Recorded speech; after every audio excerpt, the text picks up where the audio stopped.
Hello there, Lost Podcasting fan. Are you interested in learning what makes a Lost podcaster tick?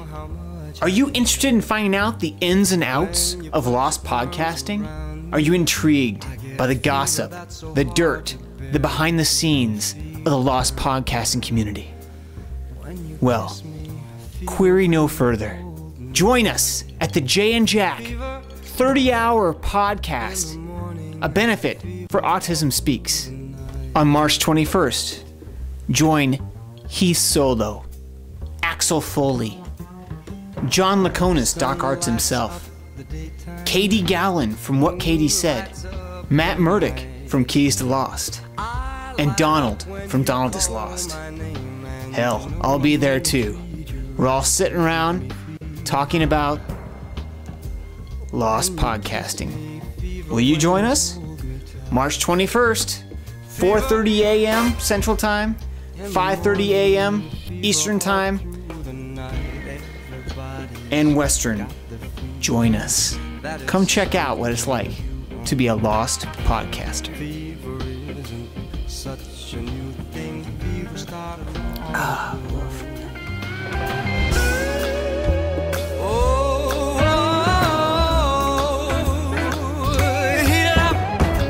Romeo loved Juliet. Juliet, she felt the same when he put his...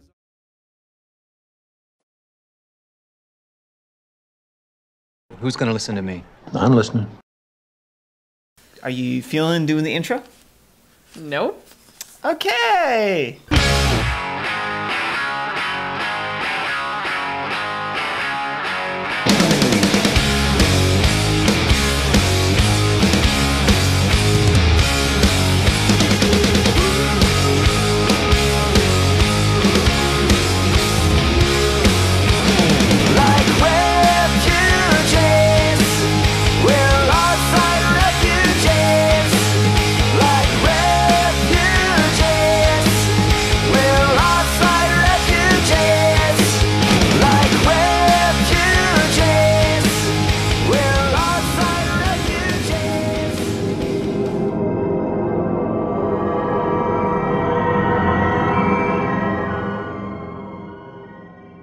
Hello and welcome to LOSTies with Jed and Cara. My name is Jed.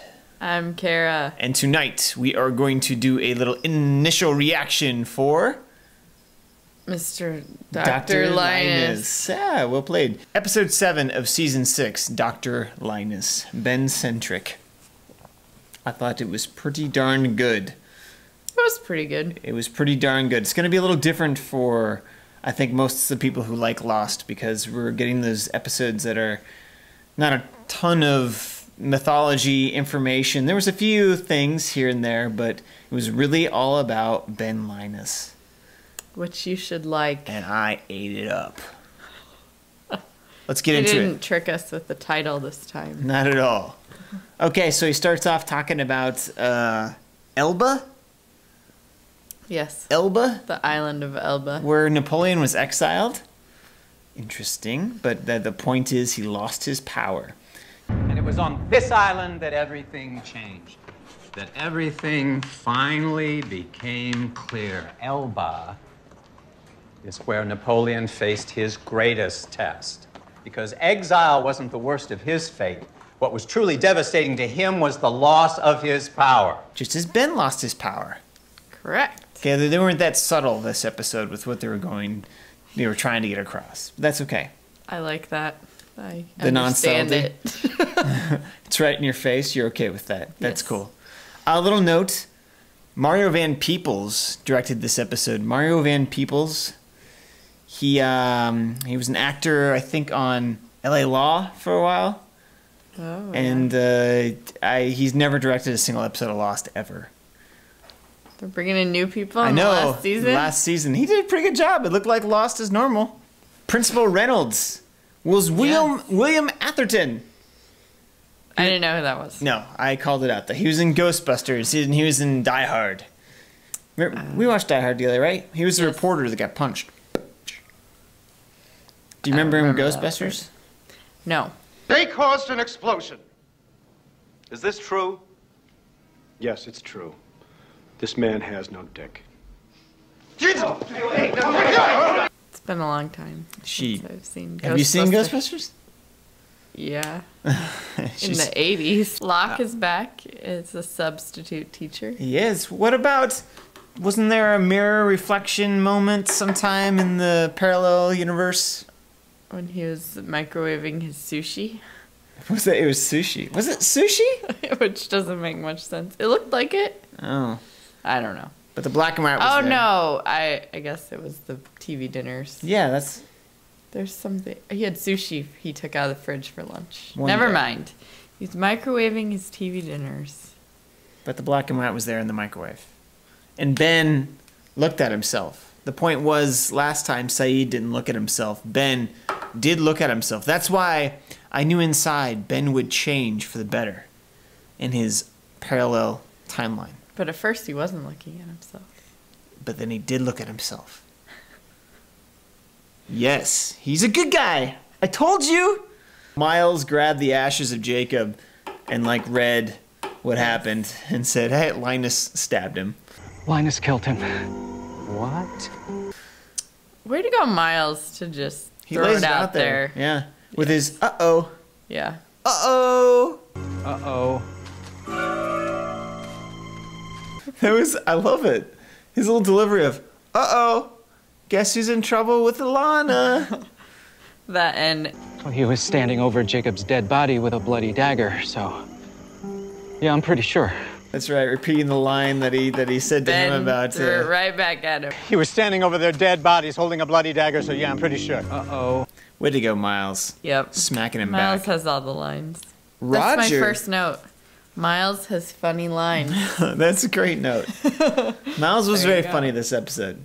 Oh, he mentioned Nicky and Paulo. Why would I need your money when there are a couple of jabronis under there named Nicky and Paulo who got buried alive with $8 million in diamonds on top of them? Which he pulled up and dug up. Right. That was comedy. Yes. He hasn't changed. Bad Miles. Locke is the one who pitches that Ben should go after the principal position. Yes. Maybe you should be the principal. So says the substitute. What do you mean I should be the principal? It just sounds like you care about this place. And if the man in charge doesn't, then maybe it's time for a change. Yeah. So what do you make of that? I thought that... Is it just ironic? No. Because... No. Go ahead. It's Locke trying to get him to do something bad. Like he does on the island. But I equate Locke in the parallel timeline. He's a good not person a bad there. person, but Yeah. he's giving Ben power or telling him how to get power. And Locke and Ben were always in a power play on the island, so I think it was kind of ironic that Locke was the one pushing him for the principal job. Right. Saying, I would listen to you. I mean, it is kind of sad because Locke did listen to Ben even till the very end when Locke was strangled to death by him. I appreciate the sentiment, but who's going to listen to me? I'm listening. Yes. True. He's always willing to follow Ben. Give Ben the power back. He always fell into that trap, listened to him, played the game with him a lot. Seeing Roger again was very interesting. This isn't the life I wanted for you, Ben. I wanted so much more. I know. That's why I signed up for that damn Dharma initiative and took you to the island, and they were decent people. Smarter than I'll ever be. Imagine how different our lives would have been if we'd stayed. So we know that they went to the island still. That's right. They did because he signed up for Dharma. Yes. My theory that it's split in 77, it's coming about. So how long were they on the island? They were on the island until Ben got shot. And they left for some reason. It's interesting, though, because if they did leave in 77 after Ben got shot, Ben was then put into the water with the others, and he would have been an other forever. An other forever. You remember last season Richard said that?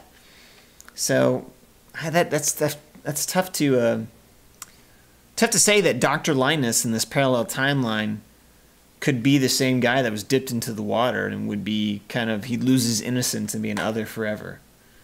Do we really know for sure he got shot? Well, no, we don't. That was my theory, that the time splits at 77 with the bomb. With that in mind, then he would have gotten dipped in the water. Alex is there. He's tutoring Alex. Yes. It's only my entire life, Dr. Linus. Alex, I think you're being a bit overdramatic. Star student. Alex Rousseau. Alex Rousseau. Yeah. So not only... Okay, brain, let's work through this. He did not kidnap Alex. Alex never went to the island. If time split in 1977, perhaps Rousseau went to America. So there's no... Rousseau never went to the island. Alex was never on the island. Because that was in the 80s. Not in 77. Oh. Okay. So Rousseau's ship would have just floated right on past if they ever would have went near there anyways. They were following the numbers being broadcast. So... And they ended up in the same town. Wow, they're destined to be intertwined. It was a strange little bit where they, Frank was talking to Ben about how he was supposed to fly the plane. You know, I was supposed to be flying it. Oceanic 815. And why didn't you? I overslept. Right. And he mentioned oversleeping, and this is just me overthinking things, but it was just an odd little nugget. I always just wrote off why Frank didn't fly the plane.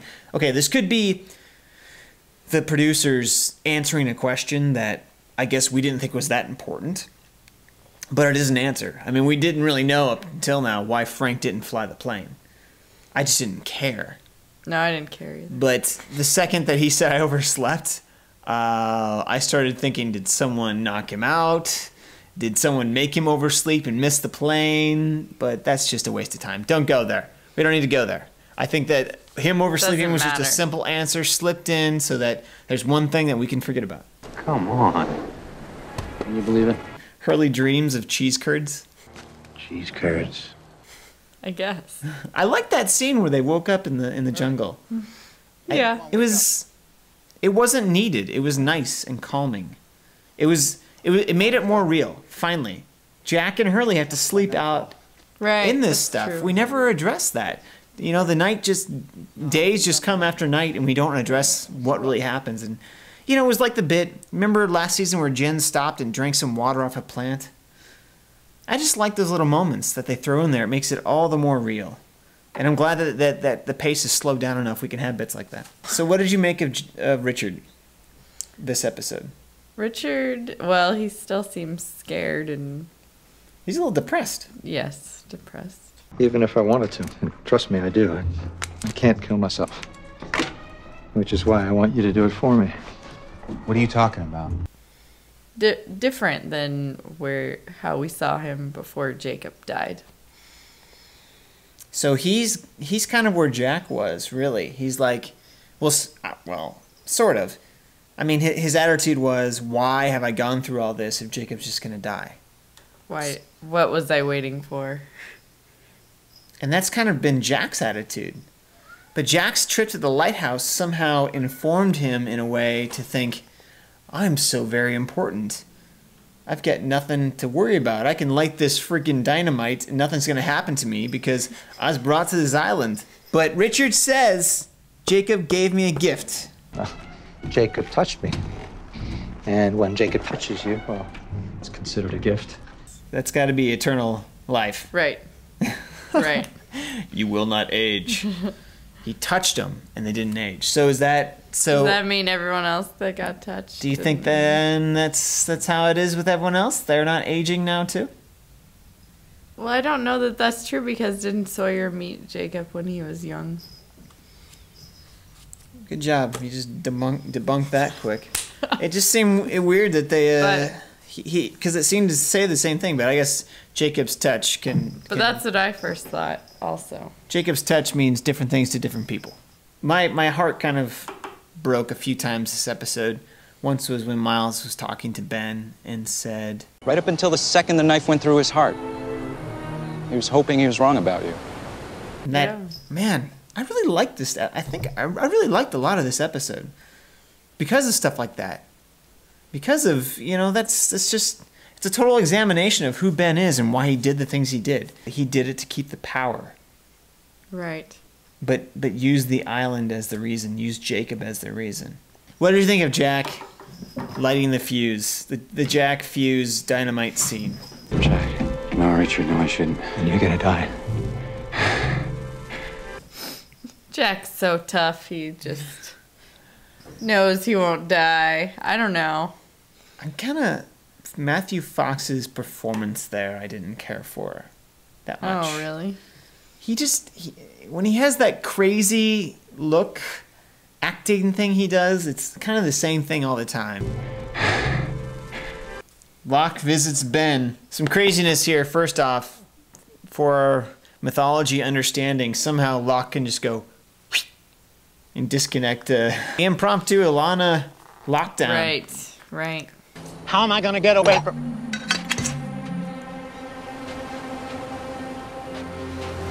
He's got power.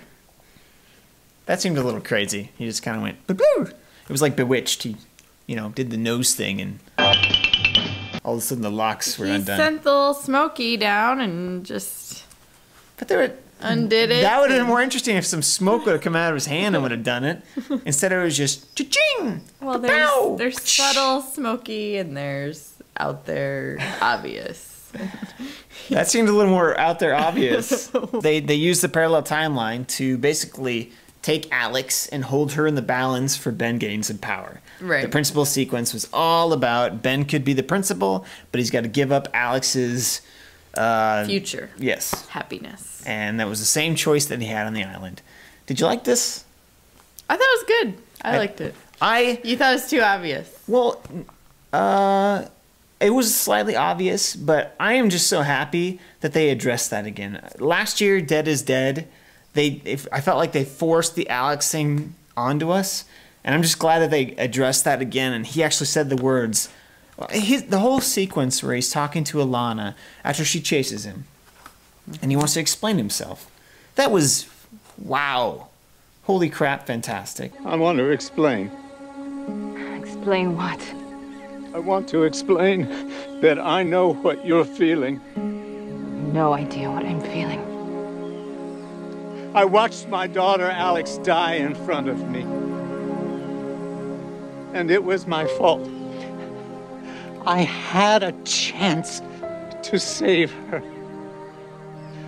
But I chose the island over her. Michael Emerson, he's brilliant anyways, but the scene was really well written as well. And him just laying it out there where he had the opportunity. It was the moment where he had to choose between the power he had and his own daughter, and he chose retaining the power. And the sadness you could see in his face of the mistake he made. The regret. Absolutely. And I guess I had a twinge of fear that in the episode, somewhere along the line, somewhere along the way, he would regress. But I'm so glad it didn't happen. I'm so glad in the end that he did step forward and show his true colors as maybe being good.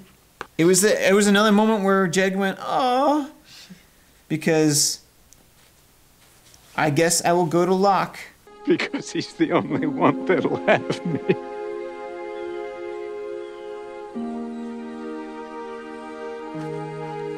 I'll have you.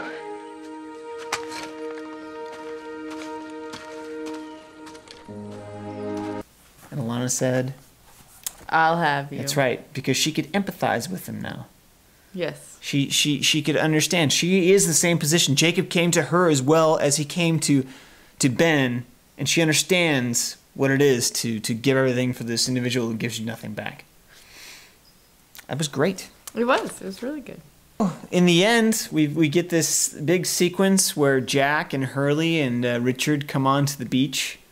Yes. Okay, this is where all you fans out there help me out, and maybe by the weekend episode I'll know, but I swear, the way Sun was holding up the tarp, the way Frank was sitting, where Miles was sitting, the way they all turned, that whole sequence, I swear was a complete mirror of either when Sawyer and Kate return from the cages, when Jack finally gets back from Hydra Island, a moment where our Losties return some other time, and I swear, somebody's hanging some tarp, and they're slow motion, they run up and they hug, and they welcome each other back. I think it was when Jack returned. Like the awkward, shaking of hands with Jack and Sawyer, but it might have been when Sawyer and Kate returned as well. Yeah, I don't know. It seemed very familiar, though. It did. What happened at the end? The submarine. I'm like, we got this slow motion, the music's swelling, and all of a sudden, this black submarine is in the water, and the periscope pops up. And who's inside of it? Widmore. Wow, he's back! So they're gonna finally go through with this. Widmore is hitting the island. He made it. Found it. Yes. So what team do you think he's gonna jump on with? Oh, the bad team. You think he is? I bet you Widmore and Ben have to work together to fight old Locke. That could be. Yep. Ben did not die. Ben did not die, so you're happy. I am thrilled. And he's a good guy. He's a good guy for this episode. He's been redeemed, I'm telling you. He admitted that he made a mistake with Alex. Right. Yes, he did. He did. He's getting better, but... Love it. Love Ben. Good episode. What are you giving it? Dr. Linus. B+. It was good. B+. Guess what I'm going for? A. A-. Yes. Always.